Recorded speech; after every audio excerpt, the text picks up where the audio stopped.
And then back with more information regarding the scriptures of the Aramaic Hebrew understanding of the prophetic timeline and what it means of the camps, church, and what it means, and also the set apart, the Isaiah 61 prophecy.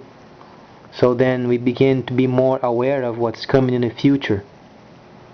So then after a person takes some time to understand the Hebraic understanding of the scriptures, then a person can understand the timeline. Okay? So then a lot of fight going on regarding churches and so many denominations and people thinking that the Torah was abolished when in fact it wasn't, and then some people say they can't do what the Torah stated, and that's true, they can't, but then the Torah is in the world, and then they made it a very mixed up understanding of the set apart versus the Gentiles, and then it's a fight that never ends, and then the Jewish problem in the midst of it, when the very name Jewish came from mixing biblical laws with their own laws. They are Hebrews and they should be in their camps. This is what it means. Set apart Hebrews, they should be in their camps. Every time you read the word set apart, make sure there is an understanding in your mind. Those are set apart Hebrews camps. Then the rest of it you begin to understand. Set apart Hebrews camp. Always those. Every time you read it, camp means set apart. Set apart means Hebrews. Every time you read the Hebrews, then set apart camp. And then obviously Torah. So then the world then is not bound by the Torah. Try to understand the instructions. Those were only meant for the camps, because they were trained in a capacity of this high level of understanding. The world does not have the understanding. They were not meant for the Torah or the instructions. And the very evident point was, when did they receive the Torah? When they were in the desert, separated from the entire world. Does it not give you a hint that those instructions were only meant for the Hebrews to be set apart? So the world of today, the modern day today, they do not have any link with the Torah, with the instructions. They only live by faith in the Mashiach and what he taught. So then we have our duties as Gentiles in our capacity of faith towards him, the Mashiach, whereas then the set apart Hebrews, they have then a higher responsibility before the Creator, and there is the maintenance of the entire instruction, the entire Torah, including the renewed covenant. They were exposed to the instructions ever since they came out of Egypt, when they went to the mountain.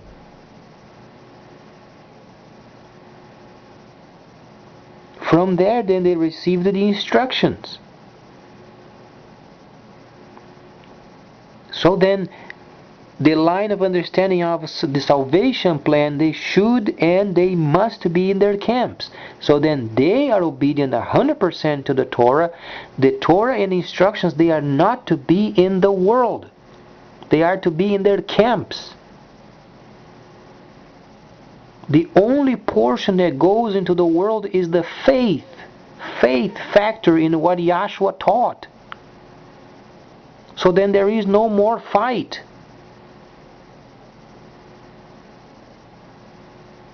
In terms of the Creator and what he taught, what he came up with, what he created, those are in the instructions to be maintained only in the camps. And that's it. The rest of us, Gentiles, we live by faith. And then we receive the ministrations of Elohim through the Hebrews. Only the ministrations. And then obviously then they would have words of knowledge, words of wisdom. and the understandings, knowledge. Knowledge is from the Torah. But those are released with a measure of a limit. They are limited in what to share and what not, because Ruach HaKodesh only lets them speak so much. They are not going around, in quote, vomiting the Torah on people, as they are in the world today, imposing the instructions upon the people. They can't do it. This was the big fight in Germany during the time of the war. Hitler himself recognized they are imposing laws upon the people that they can't do it. But of course, those were meant only to be done in a camp or in the camps. So then we begin to understand what's coming up and what it is of people not being involved with the Torah and the instructions. But they are obviously in faith listening and learning what the Mashiach taught. So then we begin to understand, okay, so then they set apart, they are what? Set apart camp, set apart Hebrews, set apart Torah. Then in your mind you begin to understand the limitations. So then you yourself then can understand your limitation and your capacity as the faith factor. We are living by faith, not the obedience to the Torah. We are living by faith. We simply copy what the Mashiach did, but in a capacity of faith.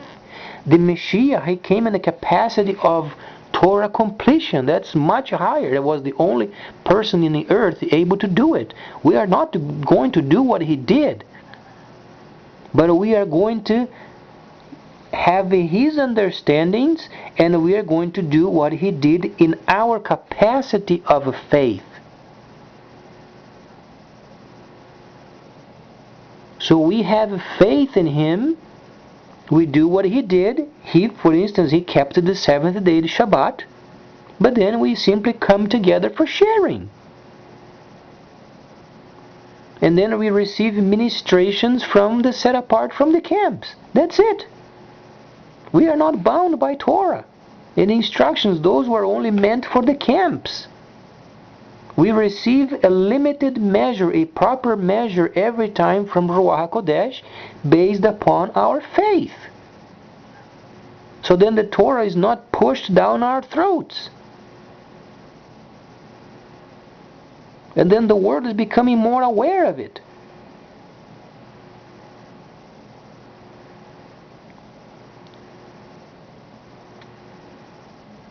So then the deceiving part of it that has ended in 2009, but because of the 2000 years yet held by the time he spent with the Samaritans, people are beginning to understand what it means of themselves being released from those deadly laws. They were never meant for them. They were meant only to function in faith, or by faith in him. Try to understand it from the Hebraic understanding. So then people are at liberty. But then the Hebrews must release their hands from the world's trade. They have to let the Gentiles live by faith and do their trade. They are being prevented to exercise their faith in a trades world. Do they understand this point? They can't exercise their faith in the market because there is a broken covenant that prevents them to exercise their faith.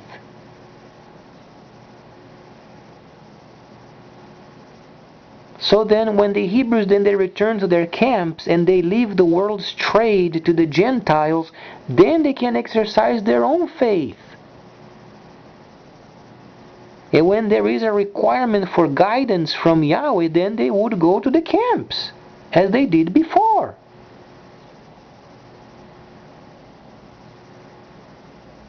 There is no big mystery in it. The problem is we were living in an area of 1,000 years of deceit so badly that we lost the understanding of the Hebrew perspective.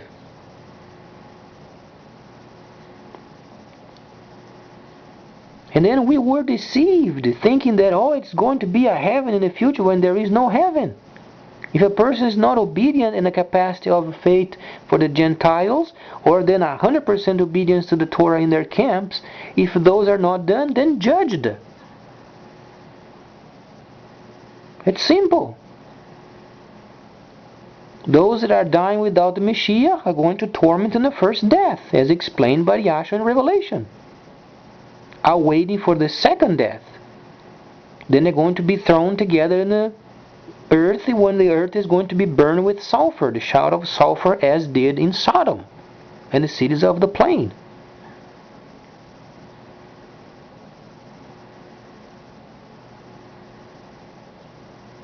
So then, this is what is important, having our minds set properly. Hebraic understanding of the Scriptures.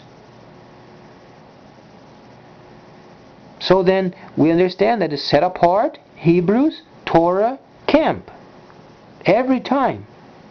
There is no set apart in Gentiles. Those are separated. Every time you read set apart, have in your mind camp, Torah, set apart. When you hear the word faith, is solely Gentiles. Because the camps do not require faith. The camps are complete. The camps are perfect because they are 100% loyal to Elohim, Yahweh, in each camp. So they don't require mercy. They don't require faith. Faith is for the outside of the camp. Every time you hear the word hope, that's regarding the Gentiles. Every time you hear the word faith, that's the Gentile or Gentiles. When you hear the words of ministrations, the 7 ministrations, prophecy, tongues, wisdom, word of knowledge, interpretation of tongues, and then discerning of spirits, healings and miracles, every time you hear those are related with the Gentiles, because they were granted with those ministrations.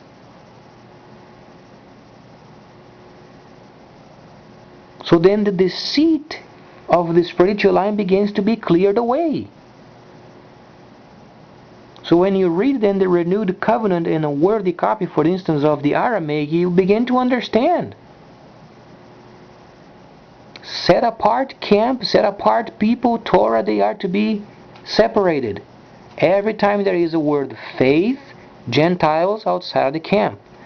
Ministrations of Ruach HaKodesh, those are for the outside Gentiles.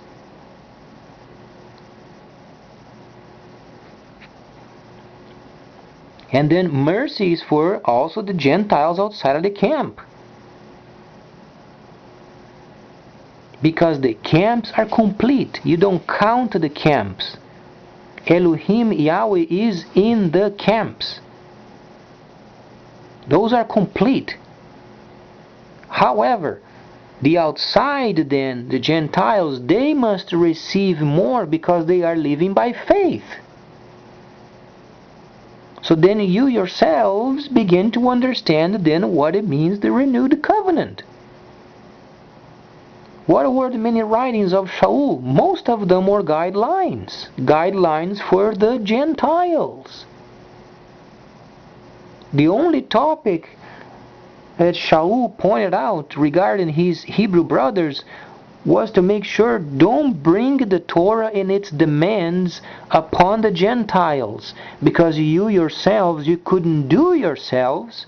You required then the Mashiach to come to be the living Torah in yourselves, but don't push the Torah upon the Gentiles. And then he explains those must be secluded, they must be set apart. And he encouraged them to be set apart, meant to be in their camps. Because Shaul did understand the fact of when they released themselves from Egypt, they were then set apart. And Shaul had the understanding, be set apart yourselves, but don't push the Torah upon the people.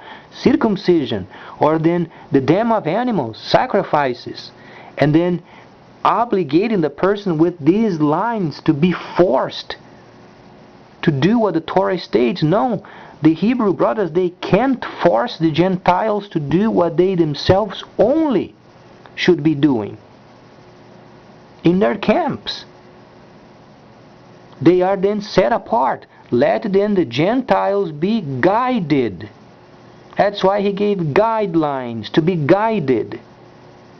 It's a form of Torah, but through faith via guidelines. It begins to make more sense.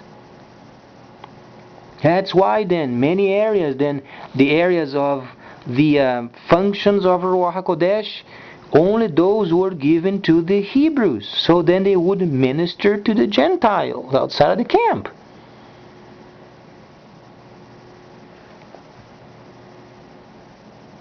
And then many words came, and then mercy, and then grace. Grace is for the Gentiles, not for the camp. Camp does not require grace. Camp is complete. And then mercy, and then faith, and then ministrations. Those are for the Gentiles.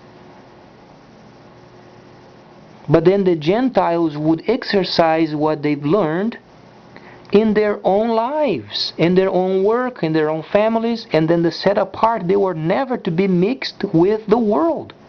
That's why they must release themselves from the world's trade and be set apart as they were told from the first.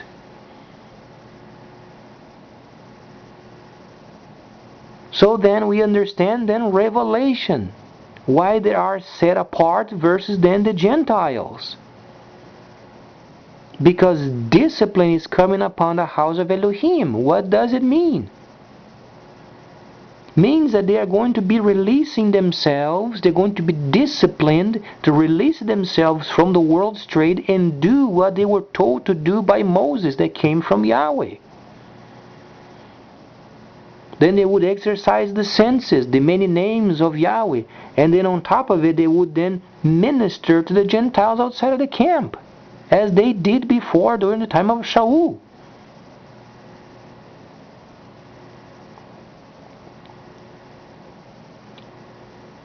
So then the deceit of the deceiving area of Satan then is being released from the nearing line, so then people can understand what it means of being ministered from the Creator. As we understand, Lord is the God of England. He's not the Creator. He's a deity. Deity of the earth. The demonic deity. The Creator is Yahweh, and He is from the Hebrew understanding, from the Hebrew line, from the Hebrew nation. And then Jesus is the deity of then the Greco Empire. Those are deities, those are demons. Those are not the Creator. The Creator is from the Hebraic understanding, from the Hebraic God of the Hebrews. And He is the God in charge. So we must think as the way He thinks.